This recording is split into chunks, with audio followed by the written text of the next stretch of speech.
नमस्कार प्यारे भक्तों। बस प्रभु श्री हनुमान जी का ध्यान करते हुए अपने मन में इस मंत्र को सिर्फ और सिर्फ 21 बार बोल देना। फिर किसी न किसी प्रकार से आपको इतना धन मिलेगा कि आप अपने जीवन में कभी नहीं सोचे होंगे। प्यारे भक्तों, आप सभी जानते हैं कि हमारे हिंदू धर्म में मंत्रों की बहुत बड़ी महिमा गाई गई है। मंत्र से बड़ी बड़ी सिद्धियां प्राप्त की जाती है। मंत्रों से देवी देवताओं को भी वश में किया जा सकता है तथा मंत्र के द्वारा किसी भी कार्य को पूरा किया जा सकता है। यदि आप हमारे हिंदू धर्म से हैं, तो आप विश्वास करके इस मंत्र को कम से कम 21 बार अवश्य सुनिए। आपकी सभी मनोकामना अवश्य ही पूर्ण हो जाएगी। आपको पहले ही बता दें भक्तों कि इस मंत्र को अधूरा ना सुनिए। कम से कम 21 बार या फिर 108 बार इस मंत्र को जरूर सुनिए, क्योंकि यह प्रभु श्री हनुमान जी का बहुत ही चमत्कारिक मंत्र है। यह मंत्र सुनने मात्र से ही आपको फल की प्राप्ति करवा देगा। इसलिए प्यारे भक्तों, मंत्र को पूरा अवश्य सुनिएगा। यदि आप सब हमारे प्यारे से देश भारत से हैं या फिर हमारे हिंदू धर्म से हैं, तो हमारे चैनल को सब्सक्राइब करके वीडियो को लाइक कर दीजिएगा और कमेंट में जय श्री राम जय बजरंगबली अवश्य लिखिएगा। आइए प्यारे भक्तों, हम सब मिलकर पूरी श्रद्धा और विश्वास के साथ इस मंत्र को 108 बार श्रवण करते हैं। मनोजवम मारुततुल्य वेगम जितेन्द्रियं बुद्धिमतां वरिष्ठितं वातात्मजं वानरयूथमुखं श्रीरामदूतं शरणं प्रपद्ये। मनोजवं मारुततुल्यवेगं जितेन्द्रियं बुद्धिमतां वरिष्ठितं वातात्मजं वानरयूथमुखं श्रीरामदूतं शरणं प्रपद्ये।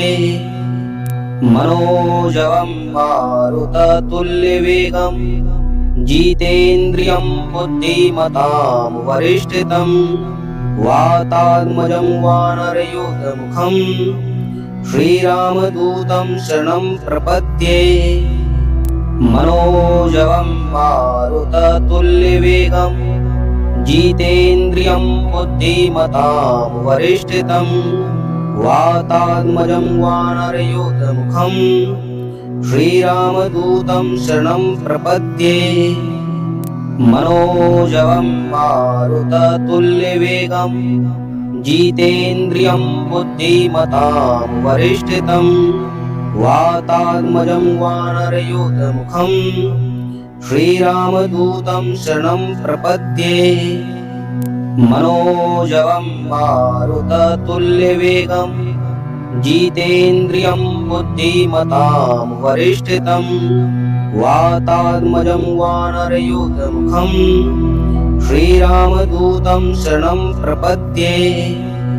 मनोजवं मारुततुल्यवेगं जितेन्द्रियं बुद्धिमतां वरिष्ठितं वातात्मजं वानरयूथमुखं श्रीरामदूतं शरणं प्रपद्ये।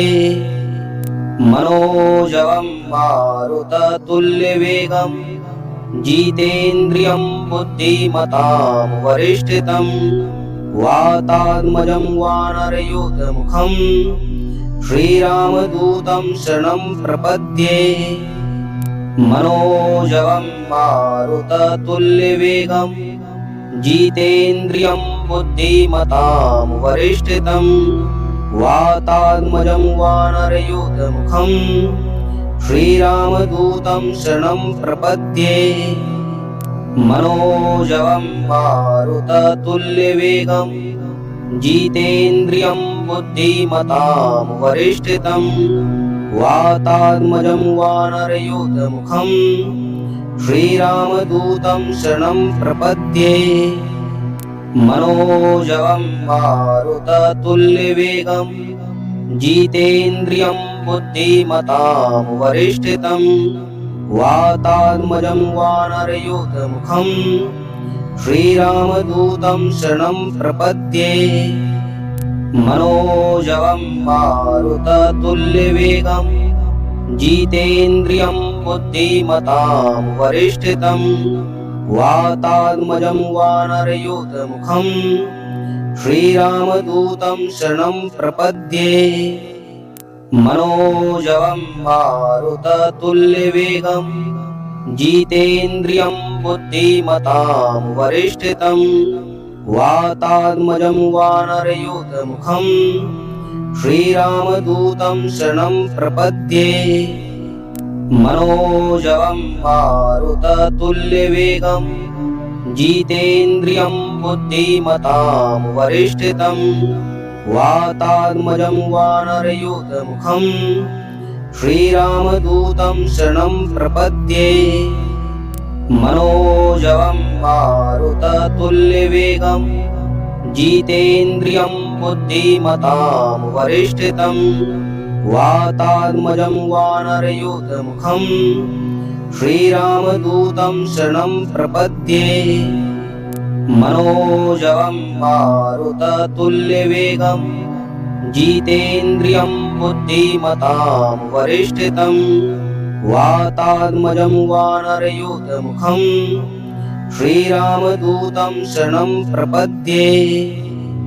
मनोजवं मारुततुल्यवेगं जितेन्द्रियं बुद्धिमतां वरिष्ठितं वातात्मजं वानरयूथमुखं श्रीरामदूतं शरणं प्रपद्ये। मनोजवं मारुततुल्यवेगं जितेन्द्रियं बुद्धिमतां वरिष्ठितं वातात्मजं वानरयूथमुखं श्रीरामदूतं शरणं प्रपद्ये।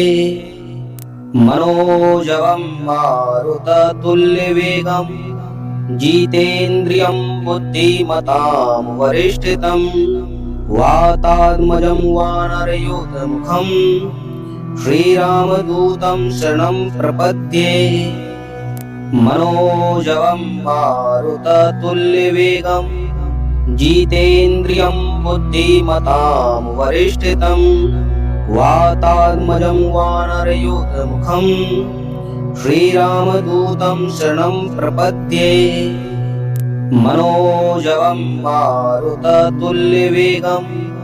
जितेन्द्रियं बुद्धिमतां वरिष्ठितं वातात्मजं वानरयूथमुखं श्रीरामदूतं शरणं प्रपद्ये। मनोजवं मारुततुल्यवेगं जितेन्द्रियं बुद्धिमतां वरिष्ठितं वातात्मजं वानरयूथमुखं श्रीरामदूतं शरणं प्रपद्ये। मनोजवं मारुततुल्यवेगं जितेन्द्रियं बुद्धिमतां वरिष्ठितं वातात्मजं वानरयूथमुखं श्रीरामदूतं शरणं प्रपद्ये। मनोजवं मारुततुल्यवेगं जितेन्द्रियं बुद्धिमतां वरिष्ठितं वातात्मजं वानरयूथमुखं